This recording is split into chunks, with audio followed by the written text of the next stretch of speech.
2024 ലോക്സഭാ തെരഞ്ഞെടുപ്പിൽ ഇന്ത്യയെ രാഷ്ട്രീയ പോർക്കളത്തിൽ മലർത്തിയടിക്കുവാൻ പോകുന്ന പാർട്ടി ഇന്ത്യ എന്ന സഖ്യമാണ്.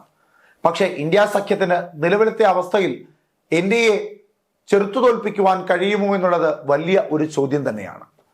ഇന്ത്യയിലെ ഏറ്റവും വലിയ പാർട്ടിയായ കോൺഗ്രസിന് ഇപ്പോൾ ശനിദശയാണ്. സ്വന്തം പാർട്ടിയിലെ മുതിർന്ന നേതാക്കന്മാരടക്കം എല്ലാവരും ലോക്സഭാ തെരഞ്ഞെടുപ്പ് അടുത്തിരിക്കുന്ന സമയത്ത് ഇപ്പോൾ BJP-യിലേക്ക് ചേക്കേറുവാൻ ശ്രമിക്കുകയാണ്.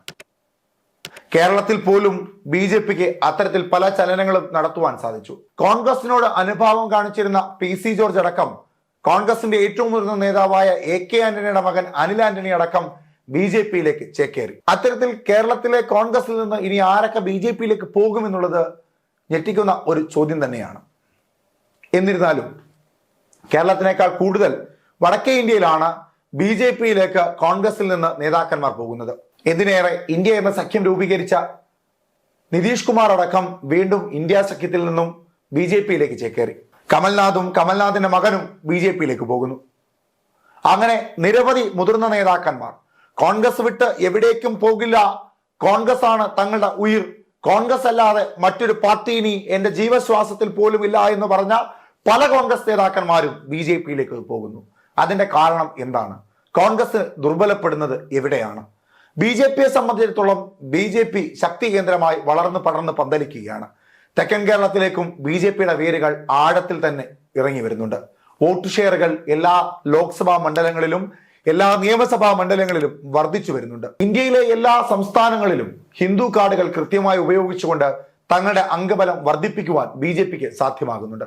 രാമക്ഷേത്രം അടക്കമുള്ള കാര്യങ്ങളിൽ BJP-ക്കുണ്ടായ പിൻബലം രാമക്ഷേത്രം വരാൻ പോകുന്ന ലോക്സഭാ തെരഞ്ഞെടുപ്പിൽ BJP-ക്ക് ഉണ്ടാക്കുവാൻ പോകുന്ന മൈലേജ് ചെറുതൊന്നുമല്ല എന്ന ബോധ്യം കൃത്യമായി ഇന്ത്യ സഖ്യത്തോടൊപ്പം നിൽക്കുന്ന നേതാക്കന്മാർക്കുണ്ട്.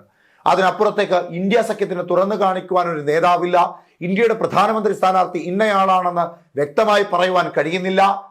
ഇന്ത്യ സഖ്യത്തിന് വരാൻ പോകുന്ന ലോക്സഭാ തെരഞ്ഞെടുപ്പിൽ ഇന്ത്യയെ തകർത്തെറിയാൻ കഴിയില്ല എന്നൊരു ബോധ്യം ഇപ്പോൾ തന്നെ ജനങ്ങൾക്കിടയിലും ഇന്ത്യ സഖ്യത്തിലെ നേതാക്കന്മാർക്കിടയിലും പടർന്നതുകൊണ്ട് തന്നെയായിരിക്കണം ഇന്ത്യ സഖ്യത്തിൽ നിന്നും പല നേതാക്കന്മാരും കോൺഗ്രസിൽ നിന്നും പല നേതാക്കന്മാരും BJP-യിലേക്ക് പോകുന്നത്. എന്തായാലും ഇപ്പോൾ വലിയ ദുർഘടമായ ഒരു സാഹചര്യത്തിൽ കൂടി തന്നെയാണ് കോൺഗ്രസും ഇന്ത്യ സഖ്യവും കടന്നു പോകുന്നത്. എന്നിരുന്നാലും AICC അധ്യക്ഷൻ മല്ലികാർജുന ഖാർഗെയും രാഹുൽ ഗാന്ധിയും സോണിയാഗാന്ധിയും അതുപോലെ തന്നെ AICC ജനറൽ സെക്രട്ടറിയായ KC വേണുഗോപാൽ അടക്കമുള്ള രാഷ്ട്രീയ നേതാക്കന്മാർ പറയുന്നത് പാർട്ടി കൊടുക്കേണ്ടതെല്ലാം കൊടുത്തിട്ടും പിന്നെയും പാർട്ടിയെ ഉപേക്ഷിച്ചു പോകുന്നവർ പോകട്ടെ, ഈ പാർട്ടിക്കൊന്നും സംഭവിക്കില്ല, ഇന്ത്യ സഖ്യം ശക്തമാണ്, ഇന്ത്യ സഖ്യം വരാൻ പോകുന്ന ലോക്സഭാ തെരഞ്ഞെടുപ്പിൽ ശക്തമായി NDA-ക്കെതിരെ മത്സരിക്കും, മികച്ച ഭൂരിപക്ഷം നേടും, അധികാരത്തിലെത്തും എന്ന കണക്കുകൂട്ടലോടുകൂടി തന്നെയാണ് ഇപ്പോഴും നേതാക്കന്മാർ ഇരിക്കുന്നത്.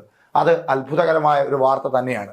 കാരണം കോൺഗ്രസിലെ മുതിർന്ന പല നേതാക്കന്മാരും കോൺഗ്രസ് വിട്ടു പോകുന്നു എന്നുള്ളത് സത്യം തന്നെയാണ്. ഏറ്റവും ഒടുവിൽ കോൺഗ്രസിലെ മുതിർന്ന നേതാവ് മനീഷ് തിവാരി BJP-യുമായി ചർച്ച നടത്തിയെന്ന റിപ്പോർട്ട് പുറത്തു വരുന്നു. RPM സിംഗ് മനീഷ് തിവാരിയുമായി സംസാരിച്ചെന്നാണ് വിവരവും വരുന്നത്. മുൻ കേന്ദ്രമന്ത്രി കൂടിയാണ് മനീഷ് തിവാരി. ഈ സാഹചര്യത്തിൽ കോൺഗ്രസിനെ അദ്ദേഹത്തിന്റെ BJP-യിലേക്കുള്ള പ്രവേശനം വല്ലാതെ തളർത്തുമെന്നത് നിശ്ചയമാണ്. ലോക്സഭാ തെരഞ്ഞെടുപ്പ് അടുത്തിരിക്കുമ്പോൾ കോൺഗ്രസിന് തിരിച്ചടിയായി നിരവധി നേതാക്കളാണ് BJP-യിലേക്ക് പോയിട്ടുള്ളത്. പല സംസ്ഥാനങ്ങളിലും നേതാക്കളുടെ കൊഴിഞ്ഞുപോക്ക് തുടരുകയാണ് ഇപ്പോഴും. മധ്യപ്രദേശിൽ കമൽനാഥും മകനും നാളെ BJP-യിലേക്ക് പോകുമെന്നാണ് സൂചനകൾ ശക്തമായി കിട്ടിക്കൊണ്ടിരിക്കുന്നത്. അതിനിടയിലാണ് ഇപ്പോൾ മനീഷ് തിവാരിയും BJP-യിലേക്ക് പോകുമെന്ന വാർത്ത ഉയർന്നു വരുന്നത്. മനീഷ് തിവാരി BJP-യുമായി ആദ്യഘട്ട ചർച്ചകൾ നടത്തി. പഞ്ചാബിലെ ലുധിയാനയിൽ നിന്ന് അദ്ദേഹം BJP ടിക്കറ്റിൽ മത്സരിക്കുമെന്നാണ് ഇപ്പോൾ പുറത്തു വരുന്ന റിപ്പോർട്ട്.